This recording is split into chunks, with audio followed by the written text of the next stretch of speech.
I hear from our audience all the time about these tightening polls. They don't understand how half the country can be getting ready to vote for Kamala Harris. They don't get that people don't see the stakes of this election, the open border, the way the country is fundamentally changing, what we're doing to our children when it comes to this crazy race, critical race theory and gender ideology. And so a lot of my audience just doesn't get how people can be getting ready to vote for that and are getting worried, I think, that with this election coming, we could have unified government controlled by Kamala Harris, who many of us think is a know-nothing. And I think if you zoom back, you ask yourself, how did we get here? What is happening to this country? And what do you think the answer is? I mean, this is a very complex topic, and most causes are overdetermined. There's a lot of things going on, but I'll just throw out a few ideas. First is that I think most voters these days are single issue voters. They're not multiple issue voters. So, for example, a large part of Harris's coalition are women who are upset about the Dobbs ruling, which was kind of a big self-own for the Republicans. And so I think they're just going to vote on that single issue. And so each political party is a coalition of these single issue voters. So I think that's one thing to think about. And there's some dominant single issues that are driving the left, just like there are on the right. But that may help frame why do they not care about the fact that her economic policies are disastrous? Well, because they're focused on abortion, right? Second is that Nassim Taleb has a great framework where he says the most intolerant minority wins. And if you look through human history, all change, all revolution, all success does not come from the masses or the majority. It comes from a small organized group. So the largest minority you can build that is heavily organized, that's what wins. And the left has a very clean and clear message, which is we're all equal. It's all based on your identity. That's where your differentiation and diversity comes in, not on ideology or capability. If you can do more than somebody else, if you're better at something than anybody else, that's not diversity. The diversity is based on skin color and gender and identity and sexual proclivities.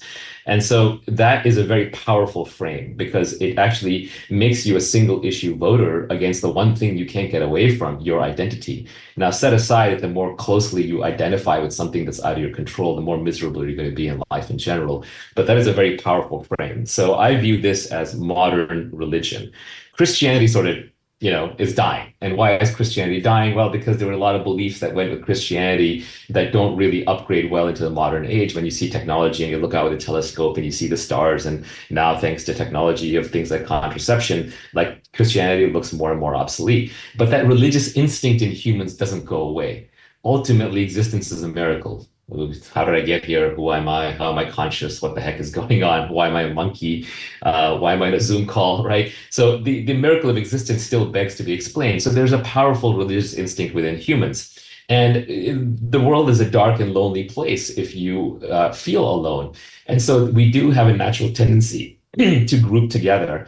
And the left has identified the modern way to do that is through a new religion. And that's why I keep referring to Marxism or a lot of the more extreme leftism as a new religion, because you can't challenge its dogmas. It has blasphemy. There's certain things you can't say. But the key thing they've done in this religion is they've gotten rid of Jesus. Now, the main sinner, the devil, is man. And the heaven is the pristine Gaia-like earth that was here before we got here. And there's no hope of salvation or redemption. We're only evil. So the only way to basically solve this dilemma of how do you prevent men and women from destroying the Garden of Paradise is you basically have to throw them out of Eden completely. You have to destroy them, which is why there are so many anti-fertility arguments on the left. There's so many degrowth arguments on the left. It's all about we're destroying the world, we're ending the world. There's a doomerism that goes on, including in AI or in we're going to blow ourselves to pieces or we're going to run out of resources. There's all these different fallacies, let alone the fact that, to a caveman, nothing is a resource and resources are a byproduct of knowledge. We make things into a resource. But so I think there's sort of this millennialism religion that is succeeding Christianity. So the way I think about it is that since I got to the US in 1983 as a young kid, I've always lived in a highly religious country. This is a very religious country. Remember, it was founded by the people who were too much of religious fanatics to stick around in Europe. So they had to leave, right? And they had to shove off to the United States to practice their religion freely. And so we had Christianity, and we still do in some parts of the country, but it is being supplanted by yet another religion that is actually more viral, more modern, and much more blame casting on humans. And it can do that through the mechanism of abundance. The United States is the richest and most powerful country in the world. It has, at least historically, been the best managed and had the most natural resources. People are incredibly wealthy, and they can use this abundance to basically set up a giant church and virtue signal to the rest of the world. So I think that's where we are. Last thing I So would do you add is think, that technology. yeah, go ahead. Second thing I was going to add is that culture is downstream of technology. And so what technology does is that technology changes things, the culture follows. So for example, imagine what the world would be like if we didn't have contraception. We'd probably be living in much larger families. There'd be less single people. There'd be less stuff going on in cities. And we care much more about the family unit. So that is a clear case where technology changed outcomes. Another technology is what we're communicating through. That allows us to be more disparate, to live where we want, and culturally changes. Do we want to do remote work, or do we want to go to work or not? The gun is a technology, right? And that indicates how much freedom you have. If you have a gun, if you can 3D print a gun and you can't stop somebody from 3D printing a gun, then that gives them more freedom of a certain kind. So technology itself changes politics and culture. And one of the things technology is doing is technology increases leverage, it increases free leverage. So for example, I can talk to millions of people now through this podcast and recording, which I could not have done, 20, 30, 50 years ago. I would have had to go on TV, and 100 years ago, it was basically impossible. So technology increases leverage. Well, leverage increases the gap between the haves and the have-nots. It does lift everybody up. So technology and prosperity and capitalism have made everybody much, much, much richer and lifted people out of poverty. But it increases that inequality gap because the winners win much bigger because they have technological leverage.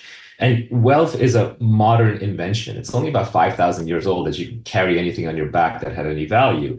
So as monkeys, we are evolved to be highly status seeking and status oriented. And so when we see somebody much higher up than us in wealth due to technology, we become extremely jealous and we want to bring that monkey down. And that is fundamentally a collectivist and leftist impulse. Oh, gosh, this is so interesting. I'm learning a lot. And it sounds exactly right. I mean, we've short formed that to wokeism as a religion, and that it's part of the problem. Part of the problem that led to it is the absence of God in the public square. This was founded as a Judeo-Christian nation, and slowly but surely it's been losing its tether to those core beliefs and core principles, too, that come from it, though the latter should stick around, even though the former is leaving. You mentioned something about how the left, one of the signs of the left's treating wokeism as a religion is there's blasphemy. You're not allowed to say certain things or you'll be kicked out of the cult. And that's absolutely true. And just today, FIRE, which is a great organization, the Foundation for Individual Rights and Expression, they keep a finger on the pulse of all college campuses and free speech and how we're doing. And they just released a headline out today from their latest free speech survey. The headline is 2/3 of college students believe it is acceptable to shout down speakers on campus. 2/3 think that's something you do need to do sometimes. Depends on the situation. But 7% said it's always acceptable. Just go for it. Anybody you disagree with, shout them down. 30% sometimes, 32% rarely, but it is acceptable. And only 32% said it's never acceptable. For what it's worth, they say the best universities for free speech are UVA and Florida State, the worst, Harvard, Columbia, and basically all of the Ivy League. I'm sure you're not surprised. Freedom of speech is a natural right. You can open your mouth and you can talk. It's there, God given to you from the day you're born. And then when the government steps in and tries to take it away, that's sort of the ultimate form of control. It may be helpful to think about it in physical terms. Forget digital, where you're being censored in the so-called town square. But it's more, imagine somebody came to your house and every time you tried to say something and they didn't like it, they would put a hand over your mouth. That lets you understand immediately that to restrict freedom of speech, to have censorship, you need violence. It is inherently linked. Censorship is inherently violent. It prevents you from saying what you would say. The physical instantiation will be to put a gag on your mouth, like in a prison or in a gulag or in a concentration camp. So I do not think that is something we can let slide easily. Misinformation, hate speech, all of this stuff is complete nonsense, because who gets to define misinformation? Who gets to define hate speech? The test of a good system is you establish the rules and then you put your worst enemy in charge, and then you see how fair it is. So to the people who want to censor misinformation, great. put Donald Trump in charge of deciding what is misinformation, what's hate speech, and you will very quickly regret the power that you gave out. That's So to me, exactly that is right. a bright line. That is a bright line. The First Amendment, anyone who violates the First Amendment, anyone who basically says that, no, I get to decide, or some godlike censor who gets to hear everything and say everything gets to decide what is acceptable and can be said and can't be said, those people are, I have no quarter with them. Those people are my sworn enemies because they are going to drive the world into ruin. All the progress that comes in science comes from original blasphemies, from things that you were not allowed to say, you were not allowed to talk about, you were not allowed to think about.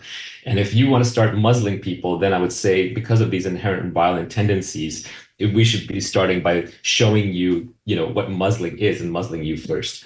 People talk about the fire in a crowded theater ruling a lot. That one comes up a lot. They're like, well, there are limits on freedom of speech. It's actually not true. If you go and you look at the fire in a crowded theater ruling, I believe it was being made against a draft dodger, trying to put him in jail for not going to war.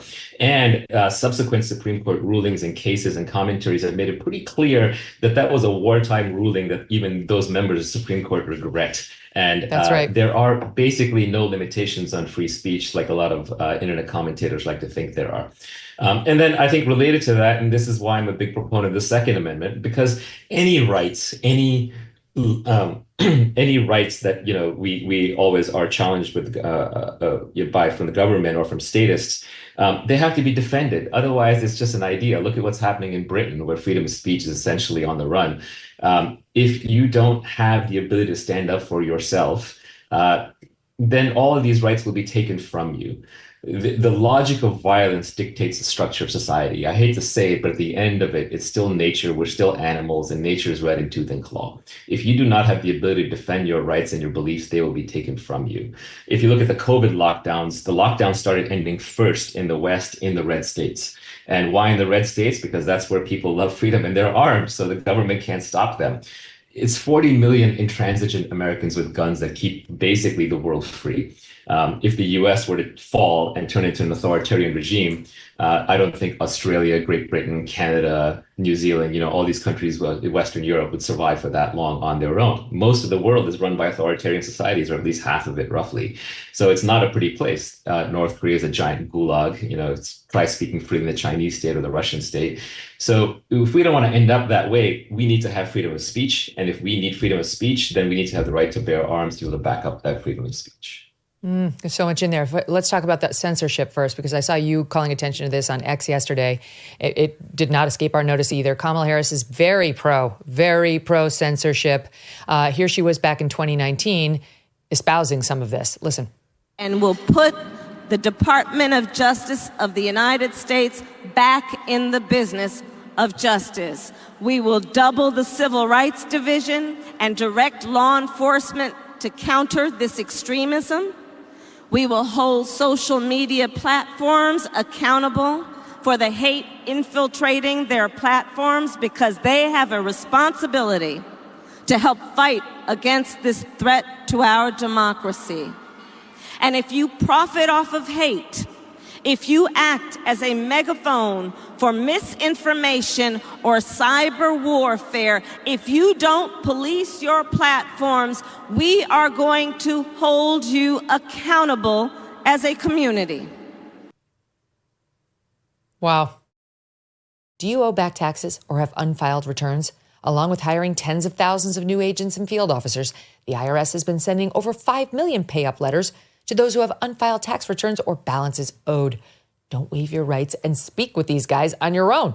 Instead, Tax Network USA, a trusted tax relief firm, has saved more than $1 billion in back taxes for their clients, and they might help to secure you the best deal possible. Whether you owe $10,000 or $10 million, they can help you.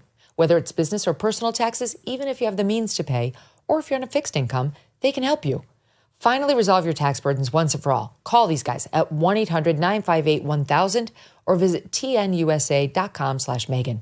Don't let the IRS control your life. Empower yourself with Tax Network USA's support and take charge of your financial future. tnusa.com/MEGYN. Visit there today. Thanks so much for watching. If you like what you just saw, hit the subscribe button for more clips and full episodes.